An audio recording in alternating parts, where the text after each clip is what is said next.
In 2014, two young girls stabbed their friend in an attempt to appease Slenderman, a fictional monster they believed lived in the Wisconsin woods. The Slenderman stabbing shocked the nation and brought to light the importance of teaching kids the difference between online fantasy and real life. This horrifying attempted murder and subsequent documentary address mental health issues in children, including the importance of spotting warning signs early and what this infamous case can teach us about protecting kids in the digital world where fiction and reality can come together in dangerous ways. You're listening to Real Stories, Real Problems with Rachel and Roxanne.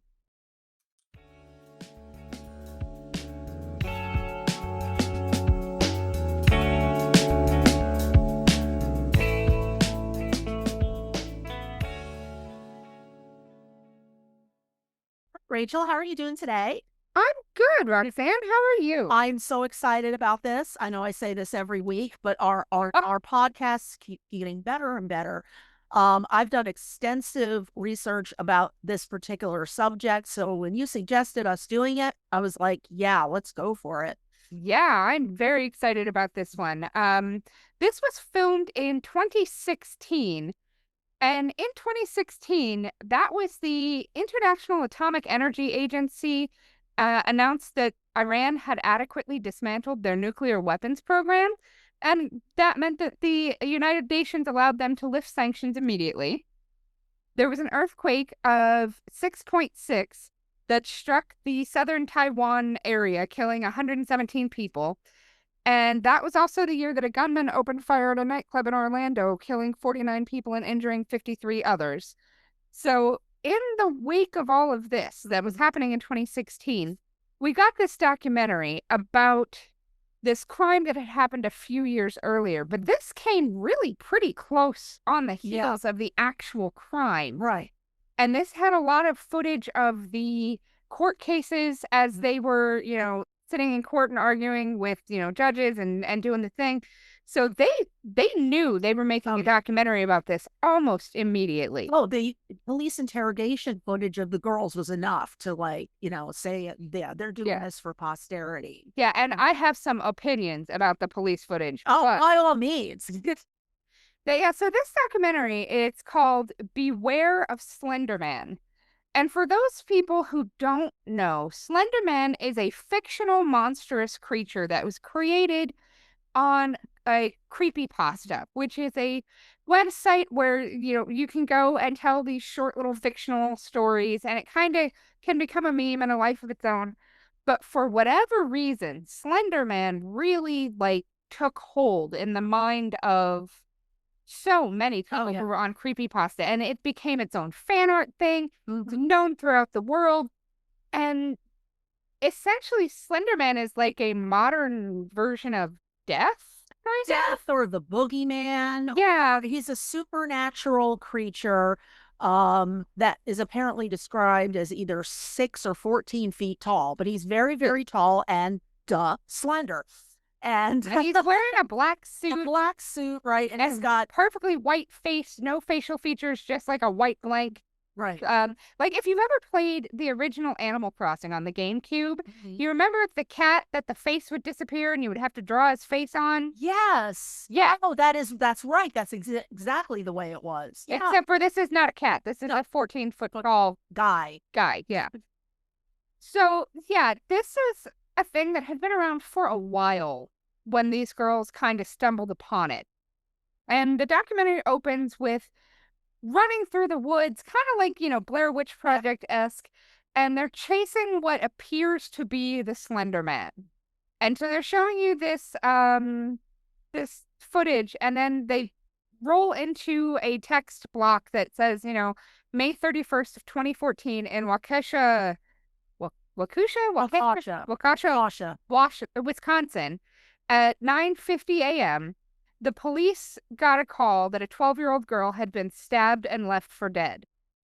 And then we see that Anissa Weir and Morgan Geyser were missing and accused of stabbing their friend 19 times. and leaving her for dead because they suck at stabbing, I guess. And that's when I was watching the documentary with Rachel, I went, how can anyone be that bad at stabbing? I mean, they're right there in front of you. I mean, thank God they did suck at stabbing. Otherwise, they'd be looking at murder one. But Yeah, and I mean, from a point of view of like somebody who's just anxious generally all the time, I kind of actually feel a little bit better knowing that you can be stabbed a lot and yeah, still survive. And you don't hit a vital organ, you're good. You know, you're not going to bleed out necessarily. Yeah, good. so that actually made me feel better. But I know it's not the point of this documentary. Hey, if you got something positive out of it, I didn't know that you were worried about stabbing in general. I mean, Generally, I'm not, but it's one of those things that it's like, oh, well, that's a survivable thing. yeah, yes. Oh, Take that off that back burner of worries. I'll just, of shit that will kill you. Yes, stabbing will not necessarily kill you.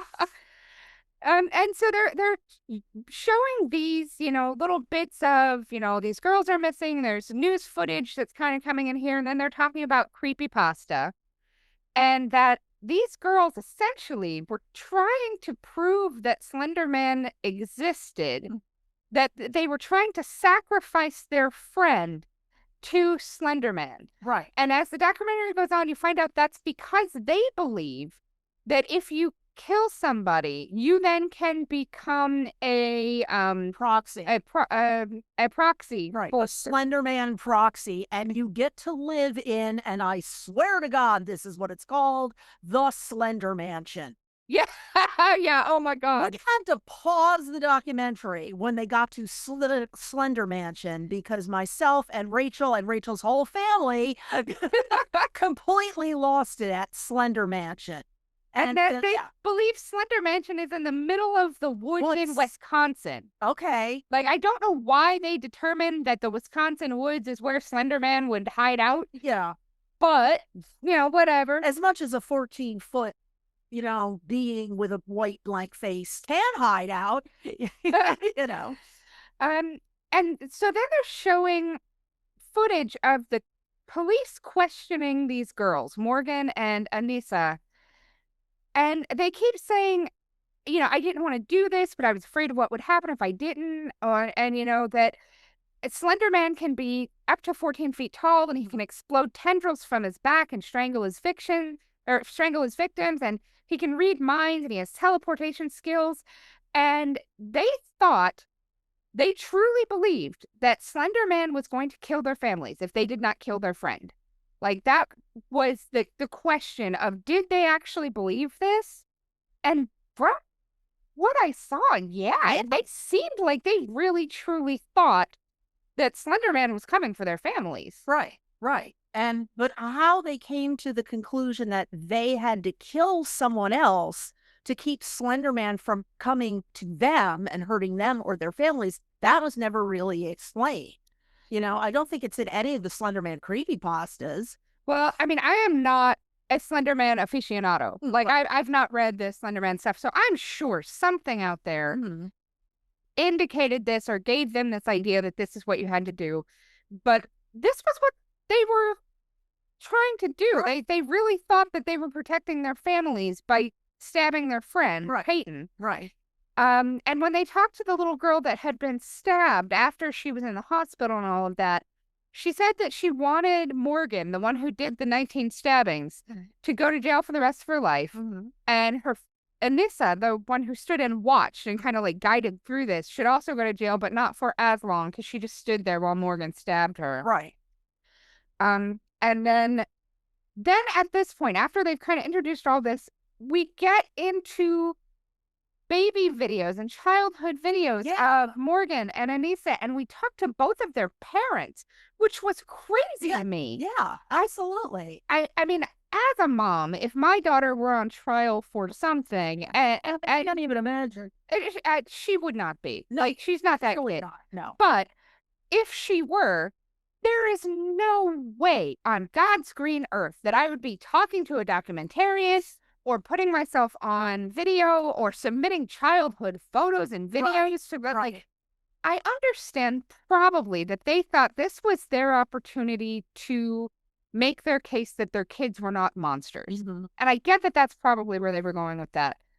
But and so now the whole world knows all of these girls' stories. Right, It's not exactly. And it's not like they asked the girls for permission to have their home movies of them in diapers or whatever. But I mean, you tell your daughter that if she's ever on trial for anything, that Aunt Roxanne knows a really bitchin' lawyer out in LNA, and he will get her off.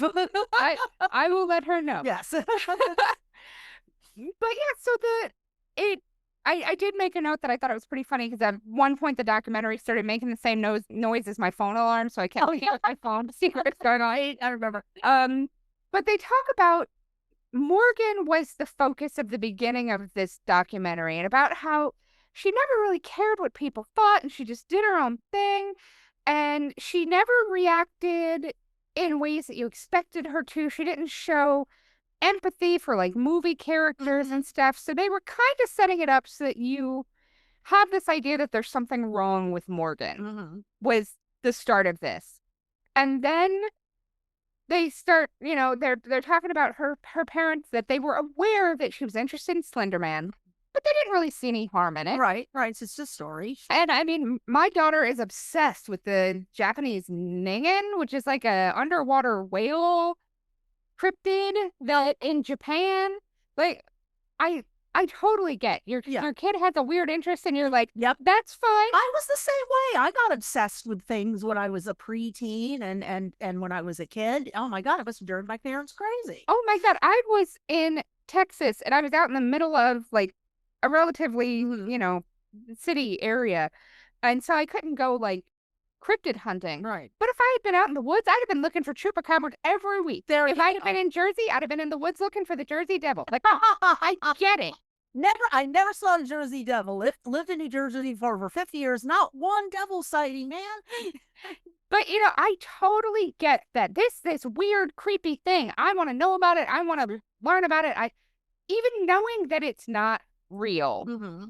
Thinking, what spawns this? Where does this come from? I want to see the things. Like, I 100%. This makes total sense to me. I get it. In college, I had a class called folklore, and Slenderman wasn't a thing back in the 80s, cough.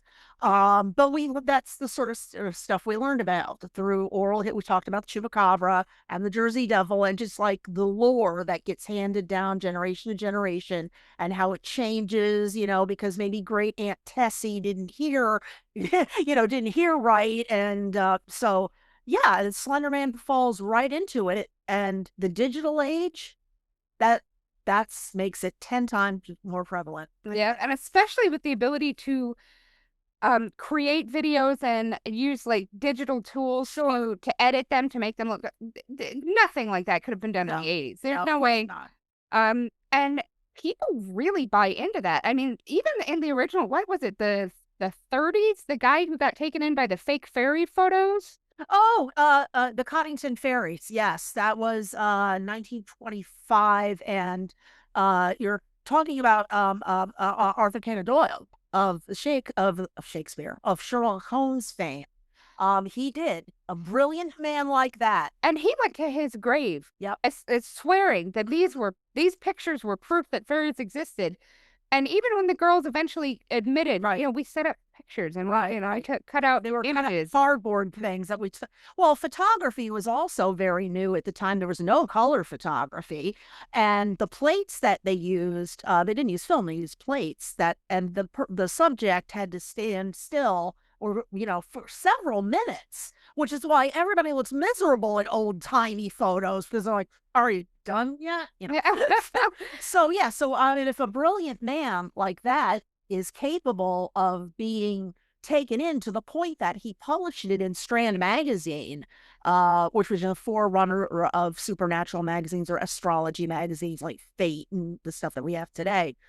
Can you imagine if those girls had access to the internet?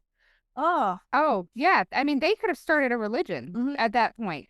And so to be able to see images and think, okay, this looks really real, and have your brain grab onto that, some of the most brilliant people in the world have fallen victim to this. So these girls, I'm not holding them accountable for believing what they saw. Right. their parents should have been having conversations about what's real and what's not, and you don't trust everything you see on the internet. But I'm not holding this against them at all. And so then they get, they're talking about Morgan as a baby, and then they start talking about Anissa as a baby. And they show videos of her singing songs with her mom as a little kid.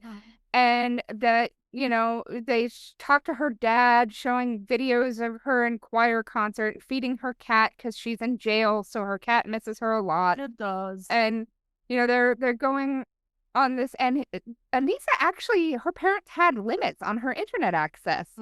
And they set it up so that she couldn't have her iPod at night, and that or her iPad, and that she had limits to what she could see, and they always checked in with her.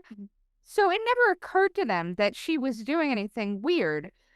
And as the documentary goes on, they show hundreds of comments from Anissa about watching cats beat mice to death on the internet and thinking that was so cool, and like just really disturbing comments that she left on YouTube videos, and that it never occurred to her that this was going to come back and be evidence at trial, because no child would think that would be the evidence of their psychopathy will be all over their social media. It can be called in as evidence, of course. And so then they show that both of these girls are charged with attempted first-degree murder, and Wisconsin law requires that they be tried as adults and that they face up to 65 years in prison, but their lawyer is arguing in court that they should be released at 18. And the friend that they stabbed, her name was Peyton, but she also goes by Bella. And then the girls were asking, what happened to her? Did she die?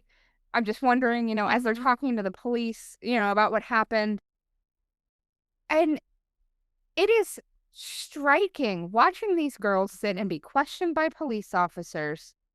And I actually said out loud about 3 minutes into the police footage, why is there no lawyer there? Well, because if they don't ask for a lawyer, they don't get one. Well, unfortunately, in Wisconsin, if you are over the age of 15, you can elect to not have a parent or a guardian with you, an adult with you, while you're being questioned, which is the dumbest goddamn thing.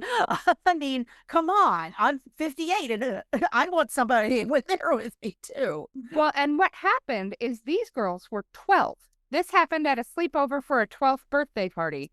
And the documentary actually addresses later that the police actually kind of shot themselves in the foot a little bit because they did not offer a lawyer. They didn't Mirandize them. And they didn't Mirandize them. They just brought them in and started talking to them. They didn't even call their parents before they started talking to them. The case wasn't thrown out. Oh, yeah. And it should have been. It absolutely should have. By rights, it should have been. And I'm glad that they are, at this point, spoilers, but they end up in jail or mental health institutions for the long term coming up.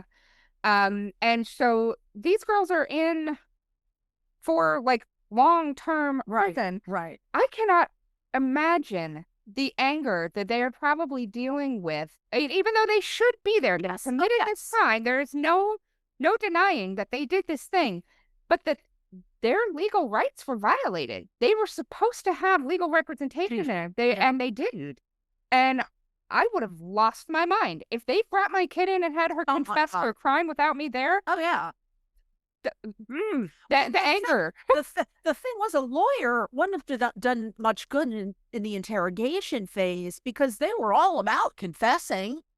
A lawyer would have told them to shut the fuck up. Yeah. Ask for a lawyer and shut your pie hole. That's pretty much, but and you can also tell from the way that they were sitting in the interrogation room. Anissa, the lesser of the two stabbers, she was sitting with her knees up and her arms around her knees, very closed body language.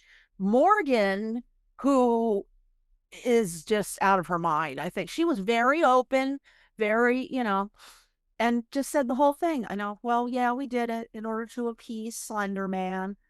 Yeah, and in this whole process, they explained to the police that Slender Man specifically preys on children. Right. That he goes after children on purpose, and that Anissa told Morgan about Slender Man, and Morgan said she had seen him in her dreams. Specifically, she had been seeing him in her dreams since she was 5 years old, she said. And that they needed to be his proxies or servants or whatever. And they determined that they needed to kill their friend Bella or Peyton to prove themselves worthy.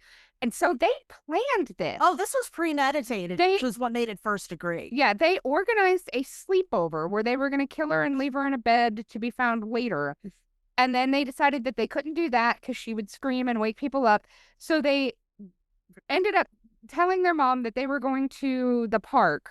And they took her to the park and they slammed her head against the bathroom wall and ended up dragging her out. Oh, yeah. And like, it was a really violent, premeditated crime. Oh, definitely. And so they for sure deserve every bit of punishment that they are receiving from this. But they each of the girls were telling the police that the other girl said that it was necessary. It had to be done. And so it seems like they either they're trying to cast aspersions or they agreed. This is 100% something we have to do to protect ourselves and our families. And then they ended up doing showing a Skype interviews with some experts from like Brad Kim from Know Your Meme, and like Richard Dawkins was part of this. And so they interviewed some people who know about like online culture and memes, how these things go. And so they were all commenting on the case as well, and about how Slender Man can change from person to person. He becomes whatever you want him to be or need him to be within the story. So I thought that was kind of interesting, that these girls' concept of Slender Man was what it was because that's how they wanted to interpret it. There's 100,000 Slender Man stories out there. For sure. They could have read any one of them. Could have picked, like, there's benevolent Slender Man stuff out there where he shows up and he's protecting children. Okay.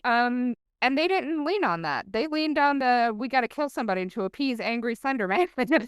Just go with the one with the hardest amount of work there.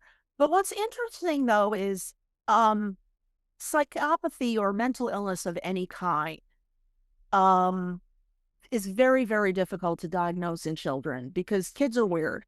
Kids are weird. I saw weird. And kids' imaginations are so much more detailed and hardcore than as adults. I mean, you and I are both professional writers, so we know when something, like I'll be writing and I'll go, well, this is just bad writing, and I'll just delete everything. But kids don't know that. And, when they believe something, it's almost like creating a tulpa. It's hardcore.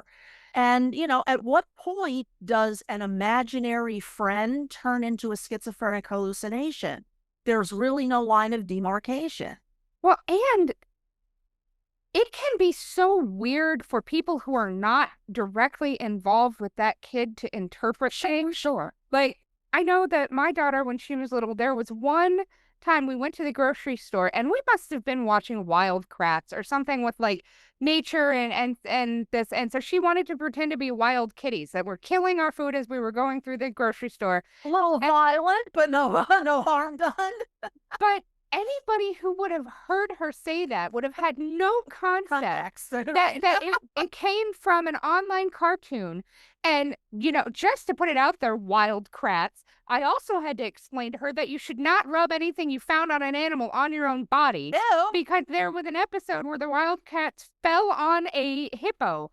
And they were like, oh, his natural slime is a sunscreen, and start rubbing it all over themselves. Oh, God. And I turned to her as fast as I could, and I was like, you do not ever take anything you found from an animal or on top of an animal and rub it on your own body. Yeah, I got it. That's it. And that was the end of that conversation. But if I had not been there for that, it would have made perfect sense for me to come upon her rubbing, like, whatever crap in her body. Or whatever all over her body. Because she wouldn't know any different because she was little. Because she was little and it was real. If you see it, it's real, And what's even weirder is up until the stabbings, neither girl really showed any sign of hardcore psychopathy. I mean, neither of them started fires. Neither of them were bedwetters. Not only were they not cruel to animals, but They loved animals. loved her cat. You could see footage of her snuggling with a cat.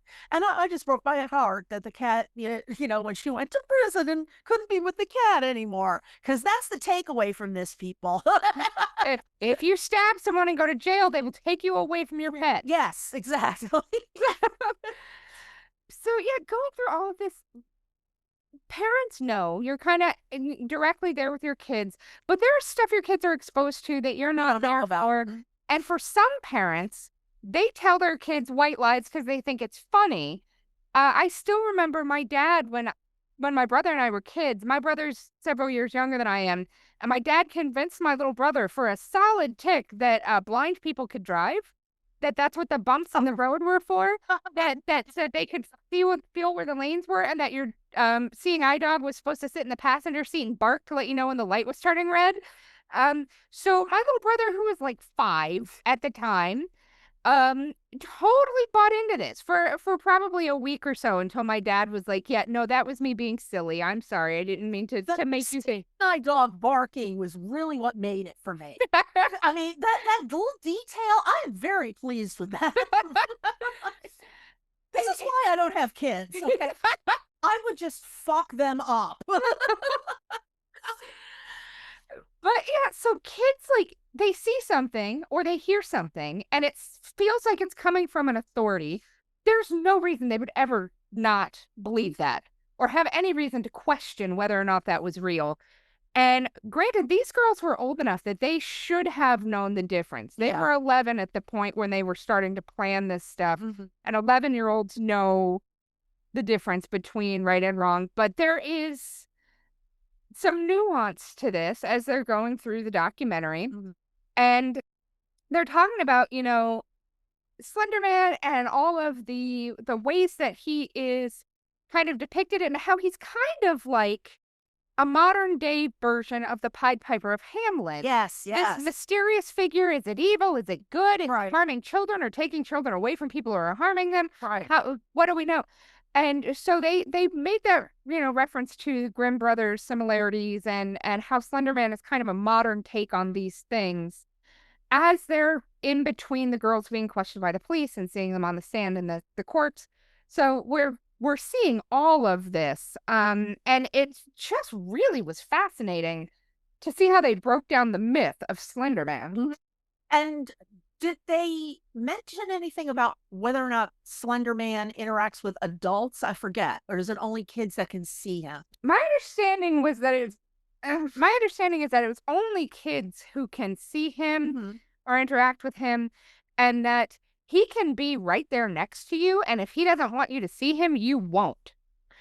Yeah, because they said the minute you find out about him, he knows about you. Yeah. So, and so they're talking about all of these things, and I had this moment where I felt so bad for Morgan because as she's talking to the police, she's shoved her hands down into her socks. Right. So she's kind of like crawling into herself almost. Like you can tell she is uncomfortable, but that she believes 100% of what she's saying is true, but that she knows nobody else is going to believe her or understand. She doesn't feel comfortable telling this story to these adults who have arrested her. Right.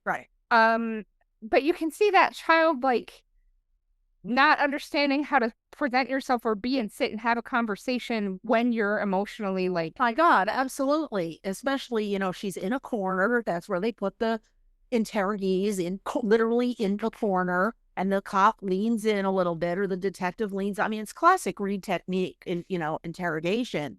But it doesn't... It shouldn't be for 11 or 12-year-olds because they don't have logic. Their logic circuits are not firing. Otherwise they would have done the stabbing to begin with. They would wait. Logic dictates that if I do this, this will happen. So who knows? Yeah. And so then they're going back and forth between Morgan and Anissa is explaining to the officer what a proxy is.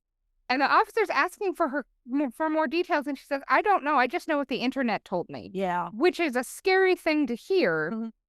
because she heard this and didn't question it. She didn't go to a parent or anybody else and be like, "Hey, have Right. you ever heard of this? What is this?" Like, she just heard it and immediately understood it to be true in her own head. Um, and they ended up showing that she had taken online sociopath tests, Anissa, and had failed them all and had Oh, qualified as boy. sociopath, and that she just the constant vile comments on the YouTube videos and the other things. She was more messed up than her parents Yeah, and on your was definitely the alpha in this pairing, and this pairing also, they reminded me so much of the Parker Hill murders. In you Yeah, remember that? The two best friends killed one of the friend's mothers because they were keeping them apart. yeah, 1952 in New Zealand. That's another thing. I don't yeah. That was the movie Heavenly Creatures. creatures, exactly. Yeah. Yes, and it was very accurate, very accurate. So that's what that reminded me of, the sort of folie à deux that the two of them had, or like Leopold and Loeb, killer duos. But they didn't seem to want to go on a spree killing or mass murder or even serial killing. They just needed to kill this one girl to appease Slender Man, and then I guess they think their life would go back to normal. Well, and what I kind of got, the girls never said it out loud, but I kind of got the feeling that they chose this particular friend because it would be convenient. Not because they didn't like her, not because they wanted her dead. So Slender Man didn't give a name specifically. Yeah. Okay. It was just that they needed to kill somebody and they knew they could kill her. Mhm. That they would be able to trick her into going someplace alone with them, that she would not suspect anything. Um, and they had just decided that she was going to be the one. Mhm. And it wasn't like in my head, if somebody was like, "Hey, you got to kill someone," I'd be like, "What evil fucker Yeah. can I take out if I got to murder somebody?" But no, they didn't have any of that at all. They just had, this is the person that we could do this to. Right. And that's what they ran with. And typical kids don't have much long-term planning skills. I guess they thought they would just kill her, I guess leave her there in the woods, and then, well, they started to walk away down the highway towards what they thought was the Slender Mansion. Guess it would loom out of the, I don't know. But fortunately, Peyton, after having been stabbed 19 times, dragged herself to the side of the out of the woods to the side of the highway, where I think it was a guy on a bike. Yeah, somebody on a bicycle, where said, "Hey, there's a 12-year-old girl bleeding on the asphalt, and thank God they found her." But I can't imagine the fear and the well, it's probably the fear and the anger that gave her the adrenaline and the urge. Because I'd like that. I'd be like, "Oh, fuck no!" And I start, this is not how I'm gonna die. Not today. Well, and I'm sure that the Morgan and Anissa thought that if they killed her and she died in the woods, no one would find her fast enough to stop them, that they could get to the Slender Mansion. And much like all of the people who thought they were going to be raptured yesterday, I didn't make it. I feel like they would have shown up and found no Slender Mansion and probably would have told themselves in their head, well, okay, so the Slender Mansion's not here. It's probably somewhere else. Or I got to do this. They would not have said, oh, this makes us monsters and murderers because this is not here. They would have likely grabbed onto something else or some other reason why this isn't here, and they would have held on to that belief. Right. Rather than think that they had done a bad thing. Yeah. No, I agree with you. Absolutely. Yeah, it was really just strange. And the parents talked about how Anissa and Morgan, both of them were kind of friendless and they found each other. Right. I think Morgan had Peyton, or Bella, and then Anissa showed up and they kind of became this group of three. but Anissa and Morgan had this shared interest in Slenderman, and Peyton had kind of felt left out from that, Right. which is, maybe better. Better, yeah. Um, and so then they were dealing with other kids being mean to them, and they talked to some of their teachers even, who said that they would sit in their room and cry over recess and eat lunch in there because none of the other kids wanted to play with them or were to them. And then they talked a little bit about Slenderman being bullied within the creepypasta, which how do you bully a 14-foot tall Who was he bullied by? Cthulhu, maybe? I don't know. Okay, I can see that. But but I understand that an outcast or an ostracized child is going to live in their imagination, because God knows that's what I did. And the other thing is, kids, when they read something or see something and think they understand it, they're not going to ask an adult for clarification because they think they got it. Yeah, especially at that age where they don't want help because they're trying to develop some type of independence. They don't want your opinion. They don't want you to help them. They want to try it themselves. Right. And if that means making a recipe and not putting in the right ingredients, or if that means developing a concept of Slenderman as your all-encompassing Lord and Savior, like, I guess it goes all the way to the top. I guess. I mean, like I told you in the car the other day, when I was a kid, my father was just teaching me about ice ages and how one day there was going to be another ice age. And he did not explain the entire process. So I went to bed that night convinced I was going to wake up the next morning under a mile of ice. And I was afraid of this for about a month and a half until I finally said something out loud. My dad was like, "Oh, no, no, no, no, no, no, look." And then he got a globe and showed me. Oh. Well, every kid has that. Like, I told you that when I was a kid, I saw a Red Lobster commercial for butterfly shrimp and convinced myself that shrimp and subsequently all seafood was made out of butterflies.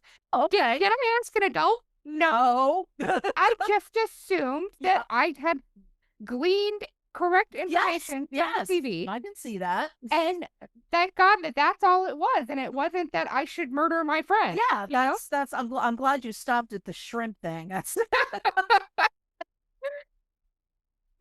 But yeah, this was just a really weird situation with the girls not understanding quite what was going on and not having other friends who could be like, Slenderman's lame. What here? Like, so they didn't really have that group support that comes with having a large, friend group. Right. Or a fandom that's more conventional, like Harry Potter or anime. Yeah. So where they could, have other people be like, no, that's not how it works. Like they just didn't have that. And of course, as this is going on, Anissa's parents get divorced through the making of this documentary because their oldest child tried to murder somebody, and they've been dealing with the aftermath and the court room and all of that. I imagine that will take its toll. And they're going to deal with that forever. Even when the girls get out of prison, they're still going to, deal with that emotionally every day. I wonder often if the original creator of Slenderman, because he had to have started somewhat, some human they actually address that. I have the I'm gonna scroll back up. The first Slenderman post came from Eric Knudsen, who was listed as Victor Surge on Creepypasta. Okay. And it was originally posted June 10th of 2009. Okay. And it was created for an online contest based on a Minecraft character from a children's blocky video game. Huh. And so this was a creative writing thing designed for an online contest. It was never meant to become this global sensation, this like substitute for religious beliefs. I wonder how Mr. Knudsen feels about all of this. I mean, I would be horrified if I created a mythical figure for literature for a contest and something, and suddenly I find out that two preteens try to murder one of their friends to appease my fictional character. My God, I'd be horrified. You have no idea. I have such internal guilt about everything, to a point to where we had borrowed my husband's aunt's car, Okay. and we were on a road trip. We had gone up to, I want to say Vermont is where we were, and they were doing some road work, and there was two police on the road on either end of this road work, and they had the signs that you flip them around, and one says stop and one says go. And I went as they were flipping to the stop sign, and I literally had to pull over later in the day and call the police station and be like, look, I am very worried that my husband's aunt is going to get a ticket for having done this thing. Can you tell me, was this reported? Can I pay it now? And they laughed at me. Yes, they did. They're like, no, we have nothing. You're fine. But the guilt of maybe somebody getting a ticket on something they didn't do Right. because of something I did. If I created a character that spawned attempted murder, Yeah. I would never sleep again. No. And you Never. never write another word. Oh, no. Unless it was about kittens and puppies and flowers. Why you should not murder. Right, Rachel. So, right. Just, I would never do anything again. That internal guilt is so hardwired into my system. I can't imagine what this guy felt when he saw this Slender Man stabbing. No. I'm sure he was just waking up, getting some coffee, turn on, the internet, see what's going on, and then oh my God.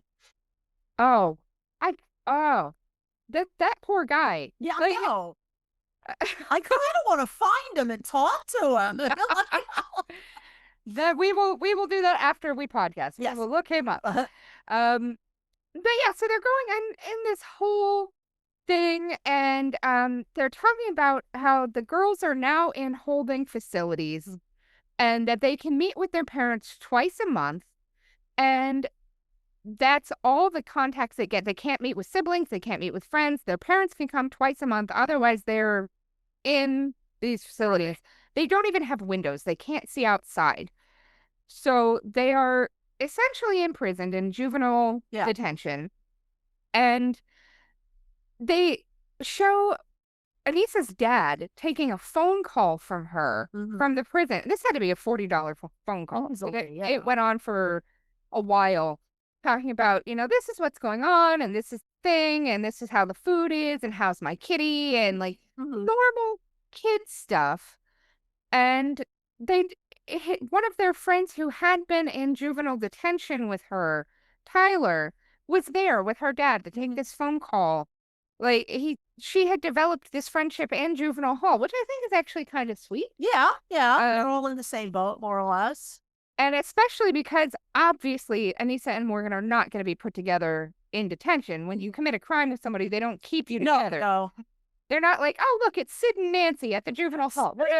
See, at the juvenile, I love that. So she's kind of developing friends. She's calling her dad, and she's talking to her friend Maggie, who's going to testify in court about how she never really fit in school, and the kind of her relationship with society and all of that stuff, which I cannot imagine being a 13-year-old kid, 12-year-old kid, and having to sit in court and testify that my friend who tried to murder somebody, they were really, in a bad place. Right, yeah. But she was going through a rough period, So odd, because they're breaking down the attempted murder, they went to skating as part of the birthday party, and then they went back to the house, and they're kind of, breaking all this down. And then they start talking about Morgan again, and they bring her back in, that she believed in Santa until she was 11 years old. Oh, yeah.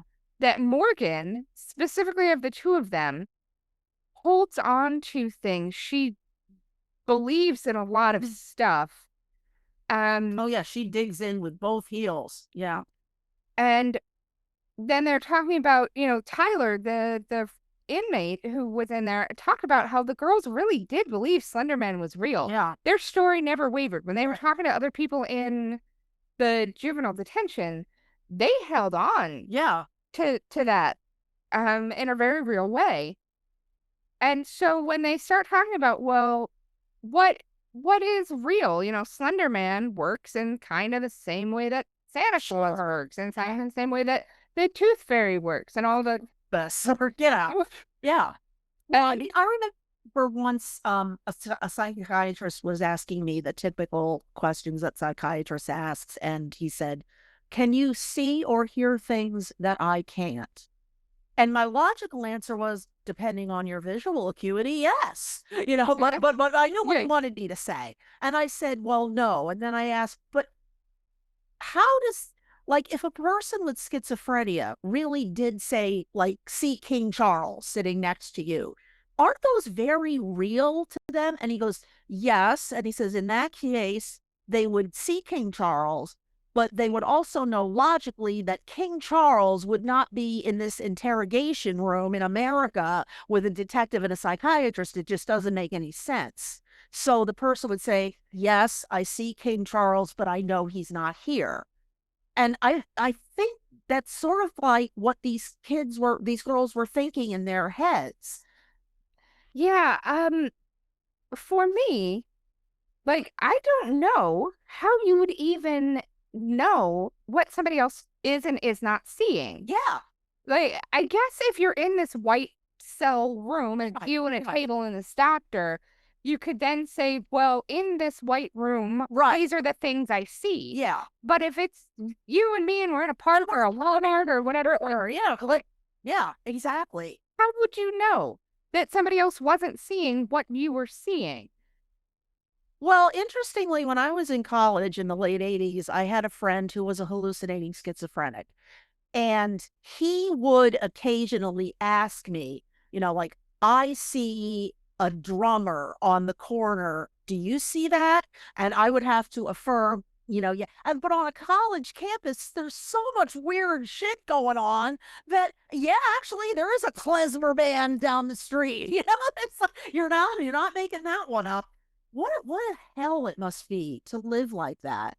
Well, and I knew when I moved to New York City, from Texas, I knew that I had become a New Yorker Hmm. when I was walking down the street. I was walking downhill of like 180th and Broadway Yeah. in that area, and I was walking down the street, and I saw someone dressed up as Alien and someone dressed up as Predator, and they were having like a fight. And I The was promo for the movie, was it in front of the movie theater? no, but I was like, okay, whatever. And then I walked about 10 feet and I was like, it's Halloween tomorrow. That's what it is. Okay. But it didn't even clock for me that that's a weird thing that should be happening. And like when I lived in New York, there was legit a dude on a 6-foot unicycle who used that unicycle to get to and from work and commute in my neighborhood. And so the idea that somebody driving by on a unicycle in their seat is Yeah. above my head, that's the Nothing. thing. Didn't even register. Didn't Yep. register. So if someone was dealing with hallucinations or Yeah. schizophrenia and they were in a place like New York City or a big college campus Mhm. or like Disney World, how would they know? No. Right. I just am taken aback. And the number of times that I have seen something, and in fact, earlier today, I went into the garage Yeah. to bring in the trash cans because last night I put them out so they could come pick up the trash in the morning. Right. And I have the place where the trash cans go. Right. And I brought them out. I put them out. I came back. There was nothing in that space. When I went out earlier today to bring the trash cans in, there is a push broom we don't own that is in that spot where those trash cans were. The dimensions intersected. And I asked my husband don't- about it, and he was like, we have a push broom. And I said, yeah, but now we have two. There's a second one in our garage, and it was in a space where it should not be. And he was like, did maybe the garage door repair guy, did he maybe bring it? He might have left it. And I was like, maybe he moved it. Maybe another repair person or something, somebody left it and it got moved. And that's why it was where it was. Like, but I can go through and be like, I know that Mhm. broom is there. Right. I know we didn't own it. Let's come up with some logical, reasons why it may be there, why it may have gotten moved, why it is in the space it's in. I jumped right to interdimensional travel. Because I believe it happens all the time, But But- how eerie in a way, because that makes you question your own sanity. And for me, like, I cannot imagine if I had walked into the garage and there had been like a hippo smoking a cigarette and been like, hey, what's up? Like, Oh, yeah, this might as well happen. Like, for me, it's just an out of place broom. And I have a guy who had been doing repair work coming tomorrow to get paid for that. And I will ask him, "Hey, is this your broom? Did you leave it? Do you need to take it with you? Like, what's going on?" My guess is he'll probably say, "Yeah, that's my Yeah. broom." Yeah. And I have a connection there. But if I saw Slender Man Yeah. hanging in my garage, Yeah.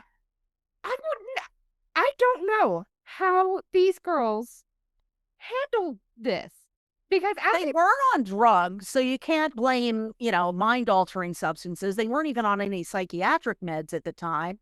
They just had this, like I said, folie à deux that fed off of each other's Slender Man obsession. yeah, I just I was struck by how odd the situation was that these girls basically were feeding into one Yeah. another's delusions. Delusion, right. Um, and they break it down that the delusional disorder schizotypy, which is what they called it, which is a diminished ability to determine what's real or not real. That's all kids, though. Right. Yeah. How do you know in a child that this is a thing they're dealing with and it's not an imagination and it's not like other um and It's like monsters under the bed. You will tell the child over and over there are no monsters under the bed, and you'll even show them no monsters. But as soon as you leave, that kid logic kicks in and thinks, well, of course, mom can't see the monsters. Only I can see the monsters. and I know when my daughter was very little, at one point she had become convinced she had developed magic powers. And all kids No, do that. absolutely, because I did too. I was in third grade and obsessed with Bewitched, and I liked to pretend I was a witch. I actually believed it, to be honest with you. Yeah. And so I remember sitting on her bed with her, and she was very angry that I was not acknowledging that she had magic powers. And I said, "I tell you what, I want you to sit here in bed tonight as you're falling asleep and try to use your magic powers. Can you make the lights turn on and off? Can you move things around in your room? Let's see." And the next morning, she was like, "You're right. I couldn't do any of the magic powers thing." So rather than telling her, "You don't have magic Right. powers," and walking away, I gave her the tools to determine Right. whether or not this That's was real. Yeah. And I think a lot of kids in that situation don't get an adult who will sit down and be like, "Okay, so you have this idea. Uh, That's great. Let's test it. yeah. Let's, these theory and hypothesis, and let's go." Let's get a control group and a double blind study. And yeah. Yeah, so these girls, what they are eventually leading up to in this documentary is that Morgan, they believe, has schizophrenia. Yeah. And that they think this in part because of all of the Slenderman stuff, but also because her father has schizophrenia. Mhm. And at no point in her childhood, I guess, did anybody sit her down and be like, "So sometimes daddy sees things that aren't there. Right. And it can be very dangerous. If you see things that aren't there, we should have a conversation Right, about right, that so right. we can make sure you're safe." Yeah. They, I, as best as I could tell from this documentary, they never had that No, there conversation. was no mention of that. And if they did ever have that conversation with her, they did not include it in the making of Right. this documentary. Right. And so as they're kind of going through, they start talking about, well, yeah, Morgan used to, when she was 3, say that there were ghosts in her room that would pull her hair and bite her, but we just thought she was being a silly kid. Yeah. Or she said there's a Pegasus in her class at school, and we just thought that, that was childhood imagination.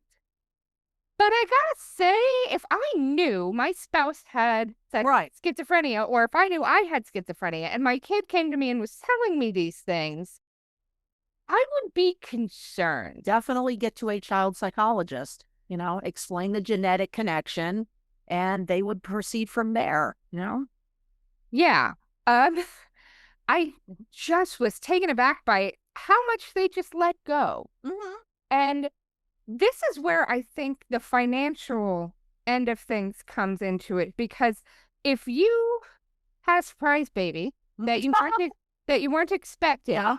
and now you're dealing with the financial end of that, and you've got a spouse who's schizophrenic, and what does that mean for their ability to hold a job and have an income? Can you afford in America to take your kid to get mental health care? Even I can't afford to get myself mental health care. Like, I can see this being a situation where what they needed was not affordable to them or available to them in any kind of real way. And that financially, it just didn't make sense to try to go get her diagnosed. Yeah. It was easier probably for them to say, oh, she's just being a kid, and to not worry about that. Right, right. Or you can call down to your kid, what are you doing? We're playing Lord of the Rings. Okay, you have fun with that. There's no problem with playing Lord of the Rings or anything like that, because generally a kid's attention span is only so long. And they'll get tired of playing Lord of the Rings, or one of them will have to go into dinner or do chores or something. And the next day they'll be fixated on something else. I'm Pokemon, I'm this Yu-Gi-Oh character or whatever. Yeah. So I can imagine that had they been wealthy, this may not have happened, because they would have had the resources to identify this. And probably, like, I know for myself, I know kind of what's in my family history. I know what's in, my husband's family genetics. And when we take our daughter to the doctor, we go through the whole family history of, yes, this is a thing I deal with. This is a thing my husband deals with. Well, because of that, let's check her for this. So I have to wonder, did her doctors not do that? Probably not. Like, did she even get to go to the doctor on any kind of regular? She would have had to have vaccinations and everything. So I know she obviously has been to a doctor. The only thing I can think of is maybe the doctor telling the parents, look, it's really too early to diagnose signs of psychosis. Yeah. Because of the imagination and the weirdness, and then maybe they ask the father, how does your schizophrenia manifest itself? Because not all schizophrenics see and hear things. There's all sorts of, some smell things, some taste things.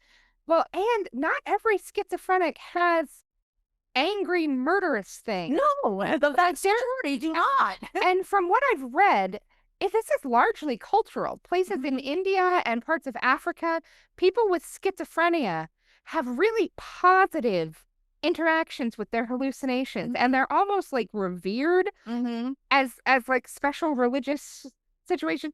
They don't get cartoon characters telling them to murder people, or like being harassed by your own internal mind. They don't have that kind of thing. It's not that way there. And whatever it is about American culture, and that's a loaded question. Yeah, I know, right? But it makes people who are schizophrenic have these very negative experiences with their schizophrenia. Yeah. Much the way that I feel like myself, as somebody with anxiety, I feel like the living in the world we live in makes my anxiety a lot worse. Yeah, me too. That I could be functional Yeah. in a world where it was not a fascist takeover. Yeah, exactly. You're not afraid. You're not paying attention. Yeah. And so for these kids, like, I don't know what was done or what kind of intervention they had or didn't have, or clearly it wasn't enough. And whether or not that would have been different had they had access to other things, or had they been able to afford other care. Like, I truly, I don't know. Well, if the father with schizophrenia, do we know if he had a job, or was he on disability? Did they mention that? I didn't get into it. They talked to him, and he was crying while he was dealing with, the documentary, talking about his own schizophrenia. And the way he described it was that he sees like lights and shapes, and when you look at a street light, it kind of kaleidoscopes out. Okay. And that's how his schizophrenia presents for him. I'm not sure if he sees other things. Right. So his seems much more gentle. It's like disco, harmless, like disco schizophrenia. Well, no, because my point was, if his schizophrenia makes him not functioning, it could be the attention is all on him. And Morgan, who was a very quiet schizophrenic, probably in front of the family, maybe the mother had to really focus on her husband because maybe he was suicidal. We don't know how his schizophrenia presented. Yeah. But as they're talking about all of this, Morgan truly believed she had a relationship with Slenderman. Yeah. She thought she saw him in the room with her. He was the one who told her she needed to kill So, someone. right. So for her, Slenderman was really real. Mm-hmm. Her finding him on the internet made her, absorb him as a hallucination. Sure.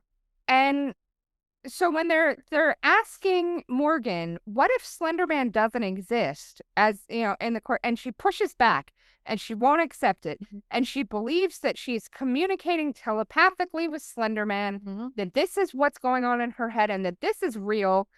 And then as they're talking to the girls, it starts to look like Anissa is really kind of guiding this thing, that Morgan sees Slenderman, but Anissa is the one planning this crime. And so she's taking kind of responsibility for this. And in the end, the girls ended up being tried as adults. Right. That was what the judge determined. And they addressed in the documentary that the cops denied Morgan her constitutional right to an attorney. They didn't give her a phone call. They didn't let her parents be in the room. And Anissa probably was the same. Oh, this is prosecutorial misconduct all the way up the line. Yeah. All the way up. That case should have been thrown out. I'm stunned the judge even heard it. Oh, and that he allowed a jury trial. That's ridiculous. Yeah. And now Morgan has no access to the outdoors. They were, as of the end of this documentary, they were ordered they cannot have contact with one another. Morgan's not allowed to leave the mental health facility. Right. Anissa was in juvenile detention. Right. And then they were tried in adult court in 2017. And Morgan's now taking antipsychotic meds, and she's being held at a state hospital. And Anissa is still in custody of the county jail. And in the end, in 2014, both girls were found not guilty by reason of mental defect, which, I mean, I get it. Yeah. But at the same time, like, that's a lot. I don't know that there was an okay outcome for this trial. No matter what happened, it was going to be awful. Yeah, and it was going to be sensationalized, and I'm sure that the internet is dangerous and video games cause violence and all this other. I'm sure those people came out in droves. Oh yeah. And in the end, they ended up plowing down the part of the woods where she was stabbed because they did not want people to come and flock to the Slenderman stabbing station, which I totally would do. So yeah. So yeah, I'm not sure in the end that there was any real outcome that could have been better than what they have. Exactly. And I don't know. I did some digging, and it looks like Morgan is continually up for release as of like a few days ago. That they keep saying, we're going to release you, and then something happens, and then they can't do that. And so she's been in this like 7 or 8 month, holding pattern. And Anissa, as best as I can tell, I think was already released or is in the process of getting. She's in the process of getting. So yeah, they hopefully have gotten the help they needed, and they just will legally not be allowed to contact one another ever again, and will be expected to kind of go back out into the world with their families. Next question: how are these girls going to be reintegrated in society? I mean, Morgan might get out when she's 50 for good behavior and stuff like that, and so here's this 50-year-old woman, and Anissa's, already out or supposed to be out soon. How are they going to live? Like, how do they? I mean, I'm sure they got an education, but oh yeah, no, you have to. But they'll never be able to have a job. No, their names are so famous they will be Googled by any. Yeah, of course, to change their names. They're gonna have to live with their parents, and they're gonna have to go through, I'm sure, some reintegration process. But it's awful. And when I think of, had there been a little bit of money spent up front to put regulations in place for things like creepypasta so that please understand, nothing that you're reading on this website is real. Right. Had there been like something like that put in For place, entertainment purposes only. Well, yeah. yeah, like that maybe that could have stopped it, but I don't know. There's no good ending to this except that Peyton didn't die. No, she didn't die, and now we all know you can survive being stabbed 19 times by a pre-adolescent psycho. So good to know. Good stuff. But thanks for listening to Real Stories, Real Problems with your hosts, Rachel and Roxanne. We hope you enjoyed our deep dive into the mental health care and Beware of Slenderman.